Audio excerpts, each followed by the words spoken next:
Welcome back. We were studying this chapter, Super Seed, in which we have studied about seeds, what are seeds, and how seeds are germinated, dispersal of seeds, how seeds are dispersed, and after that, growing new plants without seeds.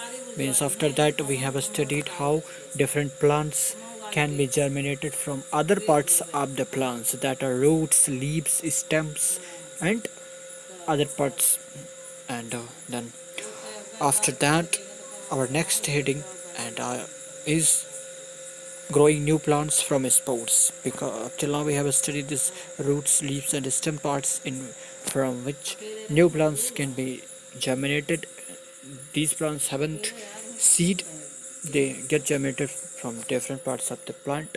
Our next heading is growing new plants from spores. Spores are found in some particular plants, कुछ विशेष तरह के plants में ये spores होते हैं। Spores क्या होते हैं? बहुत स्मॉल स्ट्रक्चर के और समटाइम्स यूनिसेलुलर मीन्स एक कोशिका से मिल के बने होते हैं।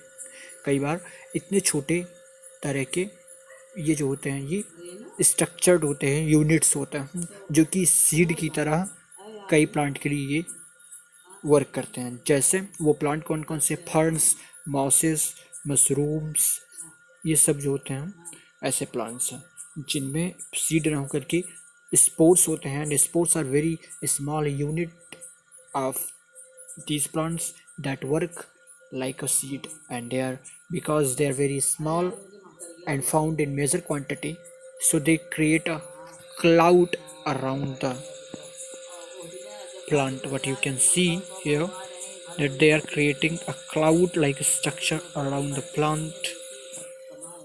Mushroom, this is the cloud of spore that works like a seed for these plants.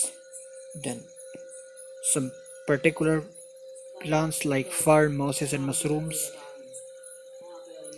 do not have seed for their germination but have spores from which new plants get germinated. Photosynthesis, next heading is all plants need food to grow. This food is prepared in the leaves of the plant. कई बार आपने photosynthesis पढ़ा होगा। Then again photosynthesis वही है कि सभी plants को food की ज़रूरत होती है बढ़ने के लिए, और जो उनका फूड है उनकी लीव्स पत्तियों में प्रिपेयर होता है। Most leaves contain a green pigment called chlorophyll. Chlorophyll उनमें एक ग्रीन पिगमेंट होता है जो कि उनकी क्लोरोफिल कहा जाता है। वो उनकी लीव्स में, पत्तियों में होता है। Plants absorb water and nutrients from soil. मिट्टी से न्यूट्रिएंट लेते हैं, वाटर लेते हैं। Heat from sunlight and carbon dioxide from air. Air से कार्बन डाइऑक्साइड लेते हैं, सनलाइट से हीट लेते हैं, और इन सब से मिला करके वो एक प्रोसेस को करते हैं अपनी लीव्स में, पत्तियों में, जिसे फोटोसिंथेसिस कहते हैं। There are tiny pores on the lower surface of the leaves called stomata. Carbon dioxide from the air is absorb through stomata. Stomata से ही कार्बन डाइऑक्साइड एब्जॉर्ब की जाती है, जबकि इनकी पत्तियों के निचले हिस्से में स्मॉल होल्स की रूप में, स्मॉल होल्स के फॉर्म में रहते हैं, मौजूद रहते हैं। All these things in combination with chlorophyll prepare food for the plants. और ये सब चीज़ें मिलकर के क्लोरोफिल की प्रेजेंस में फूड बनाती हैं प्लांट्स के लिए। This process of preparing food in the leaves is known as photosynthesis, और इस प्रोसेस को फोटोसिंथेसिस कहते हैं। The prepared food is in the form of starch and sugar and provides energy to plant. और यह जो प्रिपेयर्ड फूड है वो स्टार्च और शुगर, जो कि नेचुरल कार्बोहाइड्रेट्स हैं, उनके फॉर्म में रहता है और प्लांट को एनर्जी देता है। Transpiration is our next heading, and in that we can understand what is transpiration. Transpiration is the process by which the plants release extra water into the air. Transpiration एक ऐसा process है जिसके through जो plants होते हैं वो air extra water को release करते हैं एयर में। मीन्स कह सकते हैं कि जो एक्स्ट्रा वाटर को रिलीज करने का जो प्रोसेस वो ट्रांसपिरेशन कहलाता है। It mainly occurs in the leaves during photosynthesis। और यह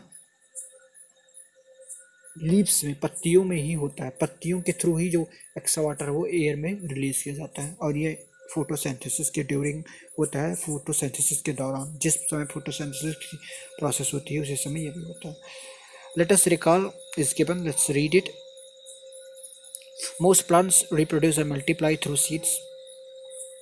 जो ज़्यादातर प्लांट्स होते हैं वो मल्टीप्लाई करते हैं, रिप्रोड्यूस करते हैं, फिर से जन्म लेते हैं थ्रू सीड्स के द्वारा। Seeds are two kinds, monocot and dicot. Monocot और डाइकॉट हो सकते हैं ना। Seeds need water, air and warmth to germinate. Seeds are scattered by means of air, water and animals. Air, water और animals के through scatter हो सकते हैं।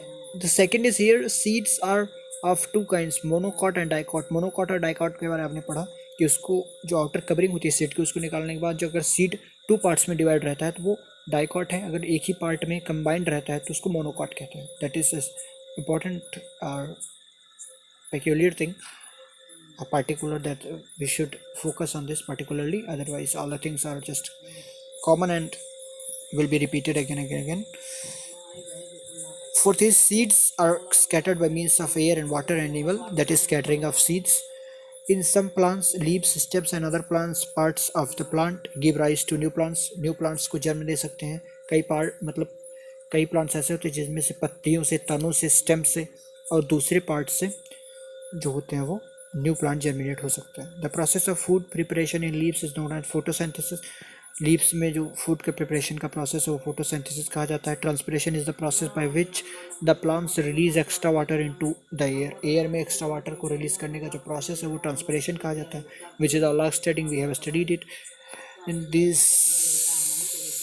chapter. Super seed is over now, and in next video we'll go towards the exercise of this chapter and we'll cover the exercise of this chapter.